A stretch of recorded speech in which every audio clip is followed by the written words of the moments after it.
But you don't have to have the best quarterback to win. I mean, Aaron Rodgers has one Super Bowl win in his career, and he's been the best quarterback over the last 15 years in terms of, pure talent and what he's been able to do. Brady's obviously won a lot more and will be considered the better player from an overall standpoint, but there's no question if, which guy could do more amazing things. It's obviously going to be Aaron Rodgers. Jalen Hurts, somebody asked me on Twitter, should I believe in this guy? And my response was something along the lines of, right now, all there is hope, because we don't know what he can do, right? We're projecting and trying to figure out what he can do. I feel very confident in there's no question he'll be better. The question is, will he be good enough?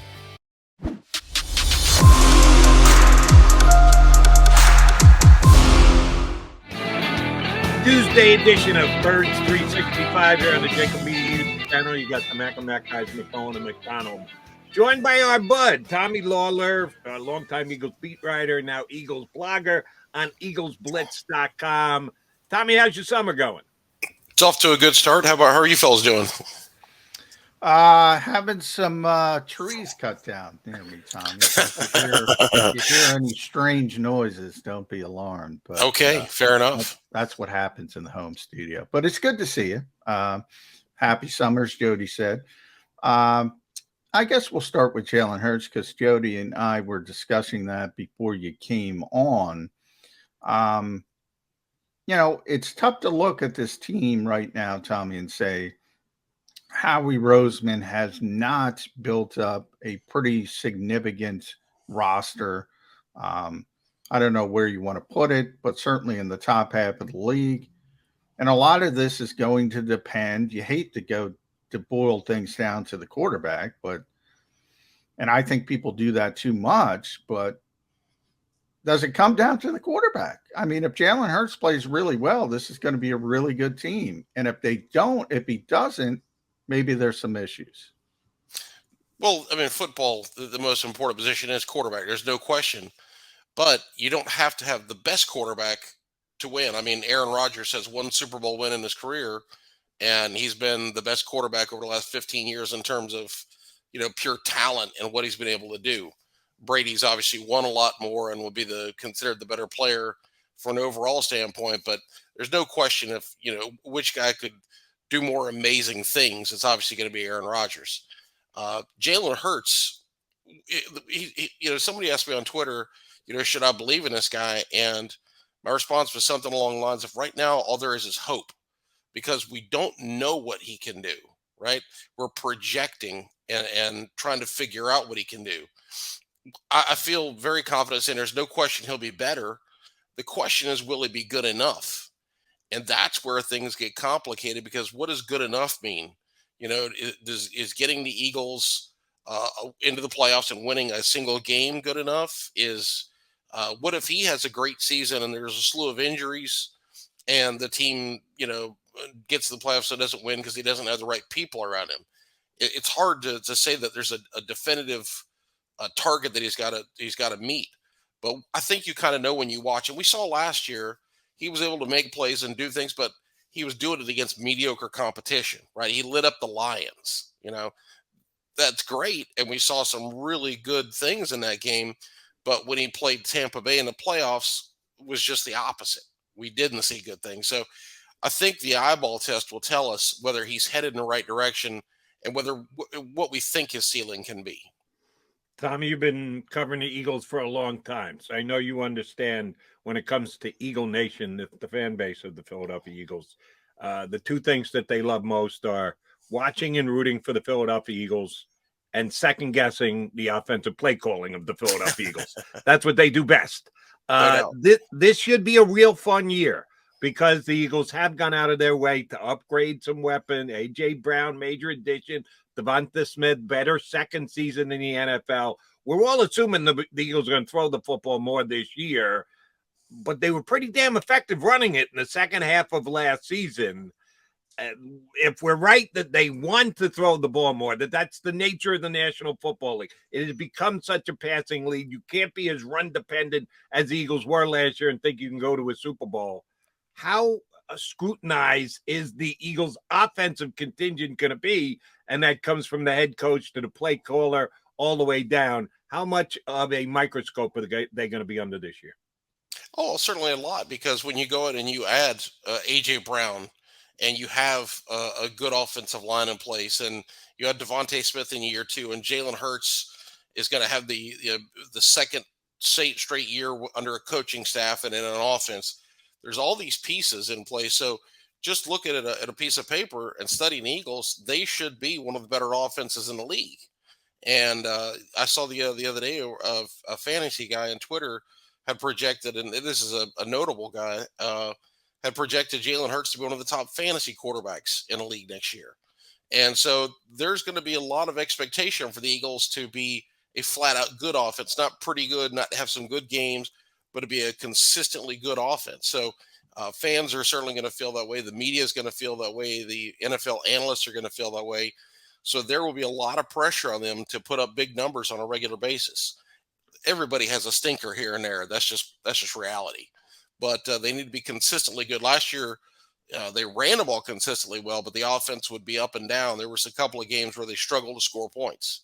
And whether it was turnovers or red zone issues, they had a couple of games they just couldn't put the points on the board. So that's something that's got to change this year. And it will be interesting to see how the offense evolves. I think one of the things that we learned from Nick Sirianni last year is that he's flexible and adaptable. And he had a vision for the team in week 1 that he wanted to be able to throw the ball and do some things and mix in the run. And then when you watch that team 10 weeks later, the offense was very different. You know, they were running the ball left and right. They led the NFL in rushing attempts for a certain amount of the season. And so he showed the ability to learn on the fly. This year, he'll have new personnel. He'll have more experienced personnel. So I think we'll see a different offense. You mentioned Nick a little bit, Tommy. I've been thinking about the coaching staff as a whole. Very rarely in the modern NFL do you get the band back together, so to speak. I mean, the Eagles have their entire coaching staff back together. Obviously, the key components that people focus on, but even the position coaches, which never happens. It never happens in Philadelphia. It hasn't happened since the Super Bowl success, where you lose. So one of two things happen. You have success, you lose guys like Frank Reich and John DiFilippo because they get promotions elsewhere, or you don't live up to expectations and Jeffrey Lurie comes looking for a scapegoat, and there you have your Mike Rose and Carson Walshes and so forth, and Press Taylor, and on and on and on. The reason Doug isn't here because the Eagles wouldn't let him have Matt Burke or Corey Unlin as defensive coordinator, Press Taylor as offensive coordinator. So you get my point. There's going to be change, and there's probably going to be change after this year because the expectations are so hyped up for this Eagles team. If you were to gauge two things, Gannon or Steichen, because Shane is now calling the offensive plays, so he's going to have that higher profile. We know Jonathan Gannon already had 3 head coaching interviews. He was very close to getting the Houston job.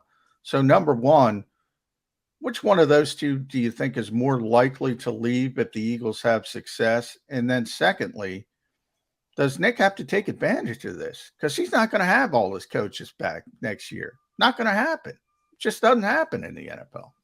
No, you're absolutely right. I mean, when you do have success, as we saw certainly during the Andy Reid era, you know, when they were so good those first few years, they had a really good ability to retain coaches. And later on, you know, all of a sudden you start losing a guy every year. Childress goes, Harbaugh goes, Ron Rivera goes, Leslie Frazier goes, and on down the line. And by the time you get to 2006, 2007, the staff that had originally come with Reid was almost all gone, you know, because they had all just gotten new jobs. And so it's a catch-22. You want to build a great staff and you want to win football games, but when you do, other teams come take your coaches away. So it's a little tough. Certainly there will be pressure for Sirianni to win while he's got all his pieces in place. But one of the things that I like about Sirianni is that he understands the coaching cycle. He's been a part of a coaching staff in the NFL long enough to know that you have to have a plan for replacing coaches. And so I think he's tried to train and develop members of his staff so that if they are to lose somebody, they can promote from within if that's what they want to do, if they feel somebody's ready. And so he's cognizant of the fact he's not going to have these guys forever. Now, that doesn't mean the hires will go according to his hopes.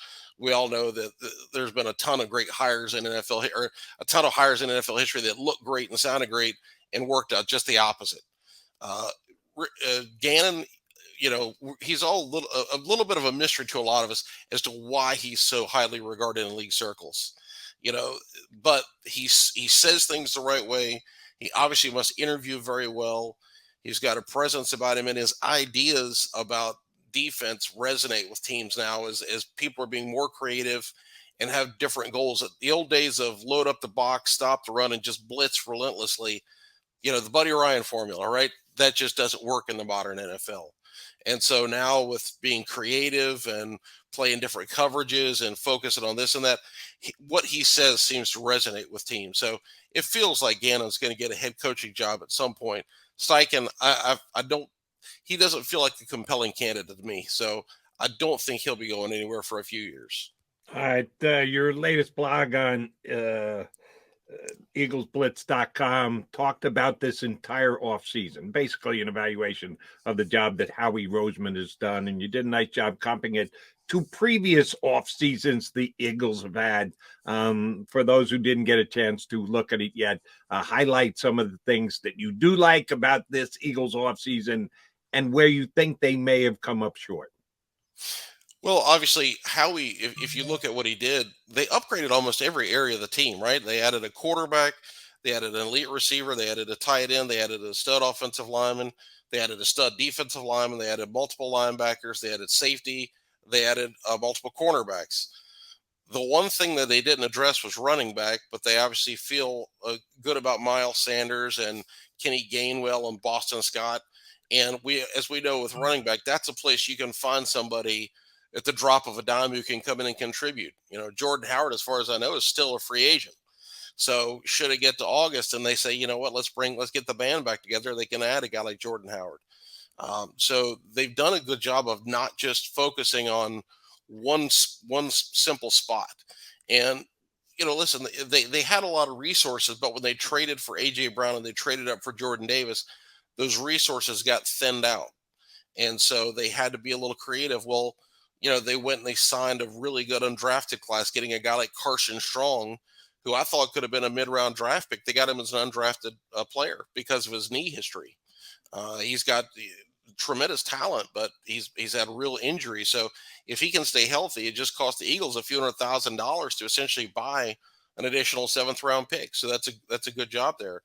And I think one of the things that I've been most impressed with the way Howie's handled this offseason is he's shown patience. And it can be easy. If you go back to some of the old Howie days, he wanted to go nab all his key targets. And if he missed on them or something went wrong, he just kind of went a little crazy, right? He didn't handle that well because he wanted to, he would put all of his chips into, let's make this move, let's make that move, got to get this player. And when things didn't work out, he didn't have the ability to say, all right, let's move back, let's reset the board. Here's another plan we have. He would focus a little too much on a single player. And now that we see him, I think some of this may have come from Joe Douglas, because it certainly feels very Raven-esque to me, where you say, all right, if that plan doesn't work, then we'll just wait and we'll see if somebody else comes available. But we're not just going to make a move to make a move. We're going to make moves that we think are smart. So the Eagles could have made a move for a safety at any point, and they sat there patiently, and then they signed Jaquiski Tartt to a cheap deal. And, he comes in and he can be a starter. He can be a number 3 safety. He just gives them some depth there and a potential to start.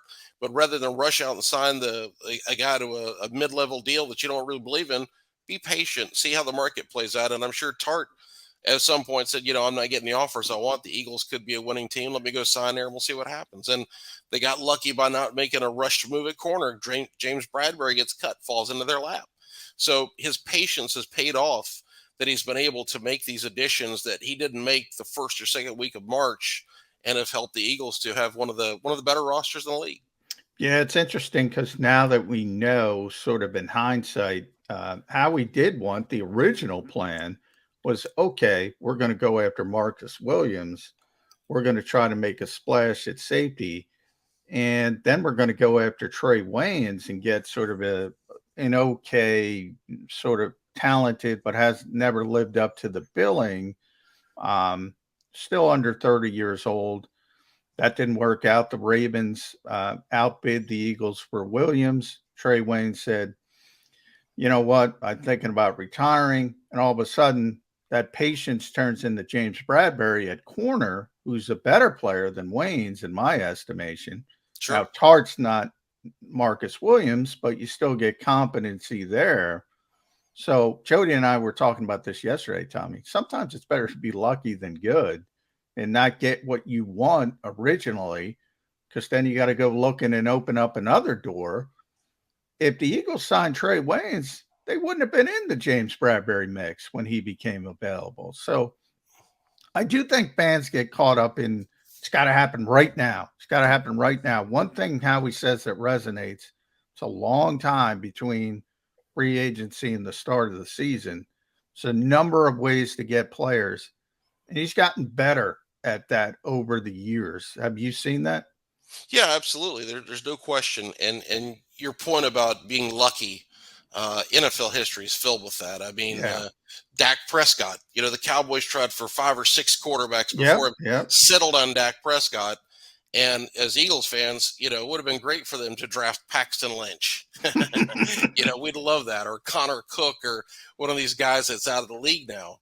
Instead, they had to settle for Dak Prescott, and he's been a terrific player for them for the last 5 years. Some moves, going back to Andy Reid, he wanted to hire Marvin Lewis to be his defensive coordinator. Marvin came, visited Philadelphia, said, you know what, it's not for me. I'm going to stick where I am.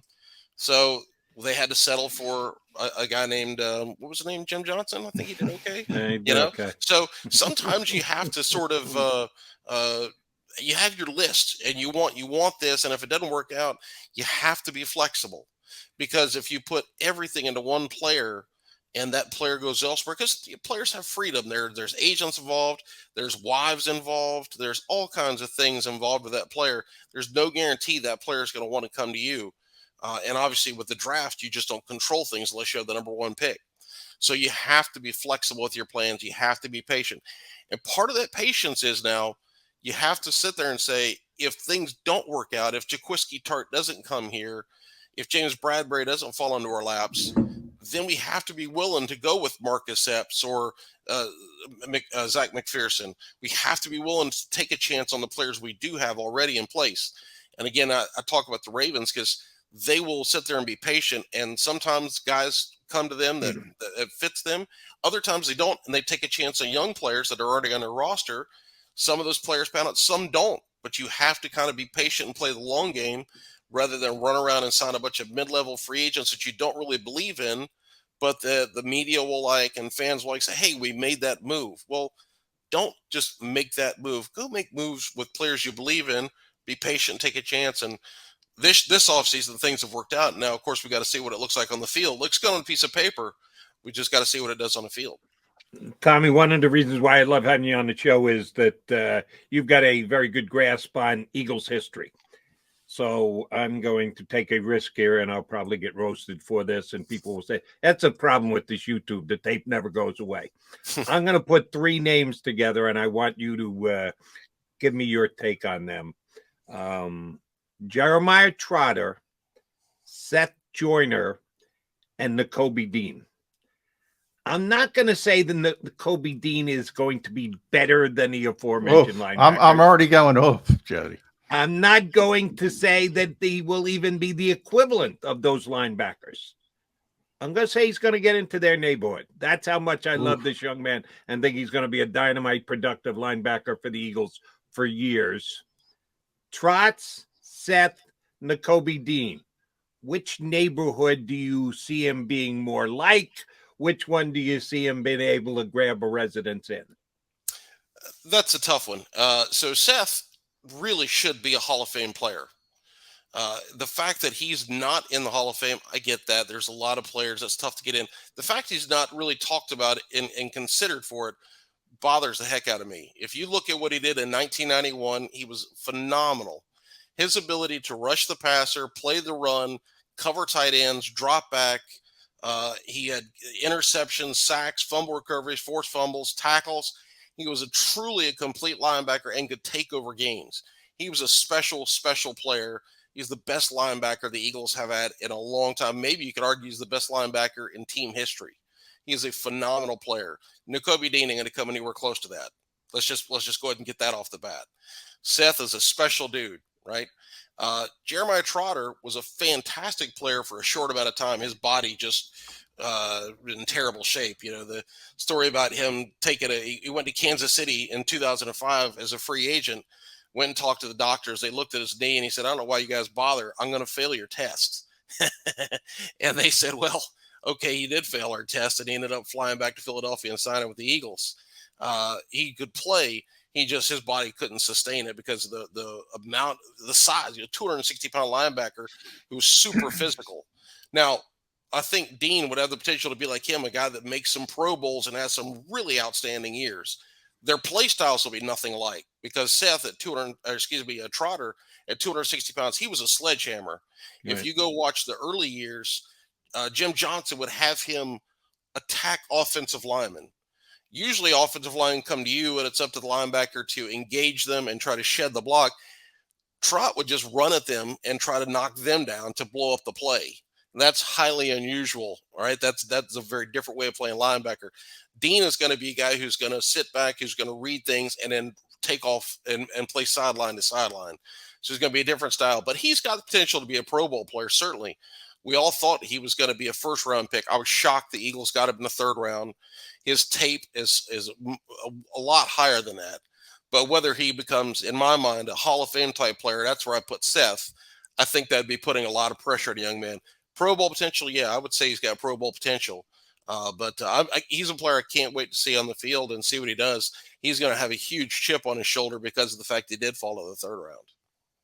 Yeah, Tommy, you mentioned the physicality of Jeremiah Trotter. That player really doesn't exist in the modern NFL. It's just the game has changed. TJ Edwards would be the closest to his style of play for the Eagles right now, and it's not close. But, yeah, I think they're two completely different linebackers, and that leads me to my next question, which is Jordan Davis. That's what N'Kobe Dean needs. That's what he had at Georgia. He needs a guy to keep him clean. And that's where Jordan Davis comes in to not only N'Kobe Dean, but a lot of people, including the edge rushers. In theory, he's going to make things easier for others around him.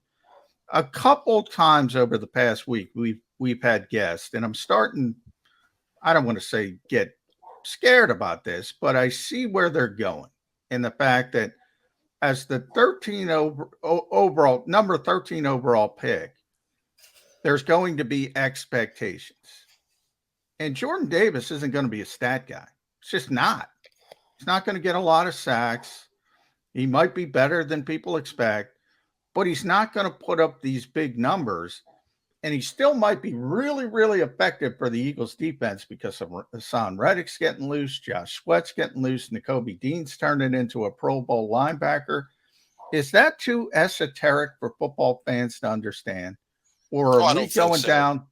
Are we going down a bad avenue of saying this kid's the 13th overall pick, he better produce, or they're going to look down on him? There will be some fans, obviously. Hey, there's some fans that are never going to be happy, right? They get something in their head. They decide a player's no good. There's still people out there who think Donovan McNabb wasn't a good quarterback, right? Some people have agendas. Some people just don't like a player, and they struggle with getting past their personal feelings.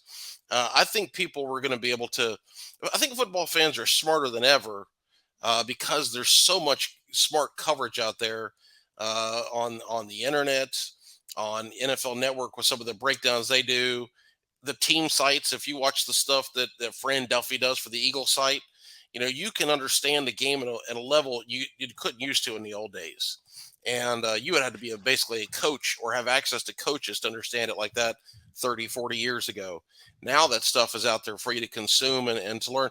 Heck, you can see copies of playbooks and really know the coverages that are being taught. So I think fans are a little bit more nuanced now and can understand, and we'll see him impact the games. And I think Jordan Davis will be a player that I think, like, if you go back to the old days of like Gilbert Brown in the mid 90s, it was just a giant nose tackle for the Packers. And, he would make a play and then he would do a gravedigger thing. He would sit there and pretend like he had a shovel and throwing dirt on somebody. Packers fans saw him and appreciated him, even though he wasn't sacking a lot of guys.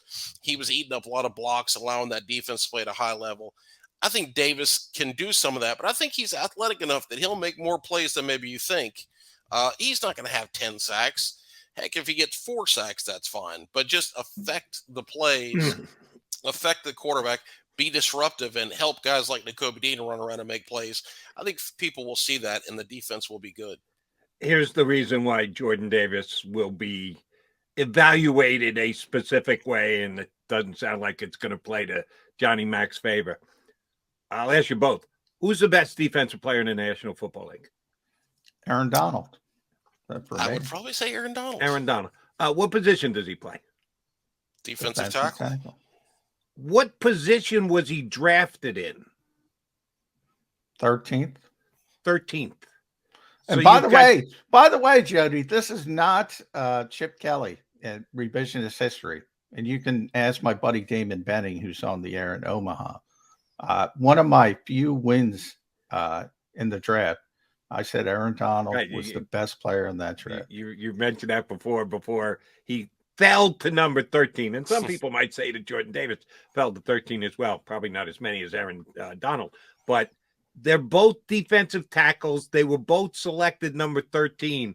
When Jordan Davis's numbers don't come back, the stats don't come back like Aaron Donald, that's the way it's going to be judged. It'll be wrong. You're right, Mac. That's not the way we should judge them. They're not the same type of player. They won't be used the same. They won't be asked to do the same thing. But Eagle fans go, wait a minute. Aaron Donald was the 13th pick in the draft. And look at the stats he puts up. Jordan Davis doesn't even come close to that. Yeah, Tommy, I'm starting to get concerned because we had a couple guys. Chris Landry mentioned it. Who else? Somebody else, Jody. The expectations just are a little bit out of whack. And I kind of use it. Jody and I have this discussion with Derek Barnett. Now, different type of player. Derek Barnett's not a great player. But I always tell Jody, and I believe this, and I'll get your thoughts on this as well. If he was a 4th round pick, everybody would be fine with Derek Barnett as a solid rotational player. But because he's a number 14 overall pick, he's always going to be a disappointment. Always, no matter what he does. The expectations at that level of the draft are a real thing. And I'm just concerned the type of player Jordan Davis is, he's never going to be able to live up to those expectations. I hope you're right. I hope fans as a whole are getting more educated because he's not going to be asked to do that kind of stuff. He's going to be asked to engulf blockers like Gilbert Brown, Pat Williams, Jerry Ball. They'll do different things. I will not completely agree with you there. You're talking about guys that were largely pure 2-gappers. The Eagles use some of that, but they also run some 1-gap. That's still probably more of what they do than anything. Yeah, 1.5 is what they call it. 1.5. Well, there's 2 things they do. There's when they go to a 3-man front, then they're asking guys to eat up blocks and to protect the linebackers. And when they're in a traditional 4-man front, whether it's in a nickel or a 4-3 look, and you've got your 4 guys, you're usually asking those guys to attack the single gap. And the thing with Jordan, he is the most athletic defensive tackle in the history of the combine, right? So whereas guys like Gilbert Brown, Jerry Ball, whatever, those guys were big men that could move well. He is on a different level. So the Eagles are not going to have him do the same things that those guys did. They're going to cut him loose at times. Now, it won't be his primary job is to go get the quarterback every play. So comparing him to Derek Barnett, that's tough because Barnett, it's clear cut. Go get the quarterback, and he just doesn't do it enough. You are right. If he was a 4th-round pick, people would be happy with him. I totally agree with. I do think that evaluations are flexible. Like if we go back to where Brandon Graham was looked at in 2014, 5 years into his career, Brandon Graham was thought of as a total failure. Yeah. Well, And Brandon's a good, let me just follow up on that for a second, okay. Tommy. Brandon's a great example because I think Brandon is one of the most underrated players in Eagles history, even now, because he never reached 10 sacks. I mean, if you look at the film for 10 years, basically, this is one of the best edge players, defending run, rushing. He's not a finisher. Maybe he doesn't have the length. That was fair coming out. He's never been that great finisher. But I can't tell you how many times I've talked to coaches over the years, Tommy, and they would always start with opposing offensive coaches. They always, we got to block Fletcher. We got to block Brandon. We can't, they're impossible to block at the height of their careers. You look at the Pro Football Focus rankings every year, top 10, every year with Brandon Graham. Amazing consistency. I don't think he's looked at as the star player he is because he doesn't have the sack numbers. I think in the city of Philadelphia, Eagles fans, I think he's a beloved dude, and I think they really appreciate him. If you talk to just casual NFL fans, they'd say, yeah, he's more of a solid player, but nothing more than that. I think that's, you're kind of right. But yeah, no, he's really ended up having a very good career.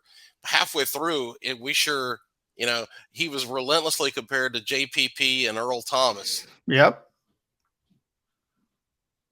Well, Tommy frozen up for you, Jody? Frozen up on us.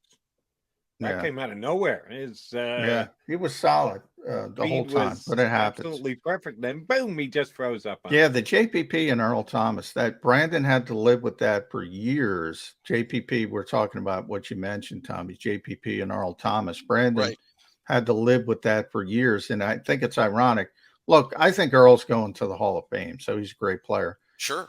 But I do think, and JPP is a great player as well, I do think it's ironic that Brandon outlasted both of them with their original teams, which is tremendous to me.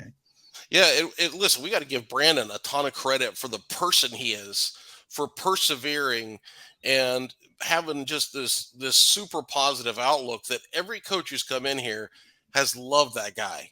Loved it. Because he could have given up. He could have been bitter. He could have, the way Eagles fans treated him those first years, he could have easily hated Eagles fans and said, get me the hell out of Philadelphia. City of brotherly love, my butt. And instead, he stuck with it, took the tough love that Eagles fans gave him, made something out of it. And of course, then arguably the greatest play in team history, when he knocks that ball loose from Tom Brady. We don't have a Super Bowl if he doesn't make that play. So thank God he did stick with it. And obviously the results were a legendary moment in organization history. All right, Tommy, I've asked this question of a couple guys we've had on over the last few weeks. Interested in your take on it too. Eagles schedule, first 5 games: at Detroit, home Minnesota, home Jacksonville, at Arizona. Winnable games. That's not a murderer's row right there that they're going to be facing in the first 5 games. Oh, by the way, the 6th game would be the Cowboys. If the Eagles are 2-3, a lot of people think they should certainly be 3-2, maybe 4-1. The diehards with the eagle-colored glasses will say they're going to be 5-0. But if they're 2-3 and they're not doing what they need to do to win games on both sides of the ball. It's not like they're losing games 42-38. It's not like they're losing games 14-13. The evaluation of play on both sides of the ball is pretty damn even. Who's the hot seat? Sirianni, Gannon, or the play caller, Shane Steichen? They're going to be they'll all be feeling it some. Whose heat will be whose seat will be the hottest if the Eagles are 2-3 heading into that Cowboy game 6? Well, Sirianni, obviously, because the head coach is always going to get the most flack, and deservedly so. He's the head coach. If things go great, he gets credit. If things don't go well, he deserves the blame. That's, those guys, every coach in NFL history was hired to be fired, right? There's very few guys that leave on their own terms. And so some guys, they last 5 years, some guys 10, some guys 20, some guys 1 and 2. And so, Sirianni had a terrific first season, showed us a lot and made us think he's a good coach and can do some really good things to his team. But we'll find out, because there wasn't a whole lot of pressure on him last year, right? The expectations were low. We thought the Eagles were going to be one of the worst teams in the league. And for them to have the season they did and show the potential they did, all of a sudden now there's going to be expectations and pressure. How will he handle it? How will the team handle it? And based on what we've seen and heard in the offseason, it seems like he's just handling it fine. He doesn't seem caught up in the pressure of the hype. So that's a good thing. But if things do go wrong, how will he handle that? Last year they got off to the 2-5 start, and he was able to weather that storm, right the ship, find some fixes, and get the team where it needed to be. So if they start slow, it's not the end of the world, but it wouldn't be a good sign, because that is the weak part of the schedule. I'll tell you why it's a legit question. Because of last year, at 2-5, there were just as many people second-guessing Gannon as there was Sirianni. There was just as much heat on the defensive coordinator as there was on the head coach. He was getting scrutinized, critiqued, borderline buried here in town with Jonathan Gannon. So I think the same thing can happen again this year. I don't believe it's happening. I think Eagles going to be good, and we're not going to have to worry about it. But if it goes bad, I'm telling you, Gannon will be under that same kind of scrutiny, because as much as we say they've added weapons for Jalen Hurts, they've added weapons for the offense, they've added weapons for the defense too. They spent a lot of money on Hassan Reddick and Kaiser White and Bradbury. The defense is going to expect to be much better. Well, and if they're giving up a lot of points, and for the thing with Gannon that made it was kind of doubled, it was gas on the fire, was the results weren't good and the style wasn't good. Passive defense is just not something that sits well with fans. Mm-hmm. They can live with a blitz where you get beat for a long touchdown, but when you play passively and let a team march down the field and score a touchdown on you, and the opposing quarterback's completing 80% of his passes, that's death by 1,000 cuts, and fans can't stand that. Take some chances, especially in Philadelphia. You Absolutely. mentioned Buddy Ryan. I mean, people want blitzing. They want pressure on the quarterback. No question about it. If you would have played creative coverages and be soft and things like that, that's fine, but the results better be right. If you have bad results and bad style, they're coming after you, and that's one where there's not a lot to say in a person's defense when it's, and that's why we're sitting there saying, hey, play more press coverage, blitz more, be more creative, be more aggressive, take some chance, because if what you're doing isn't working, then you got to change a little bit. He did change a little bit, and the defense got better. So, if they start out, if they play the same way, then Gannon would deserve all kinds of criticism. It would not be a good start. The results are always good whenever we have Tommy Lawlor on the show. Make sure you check out his blog, Eagles Fans. Eagles, that's IGGLES Splits.com. Tommy, always a pleasure, bud. We'll get you on before the season starts. Thanks for hopping on today. Okay. You guys take care. Thanks.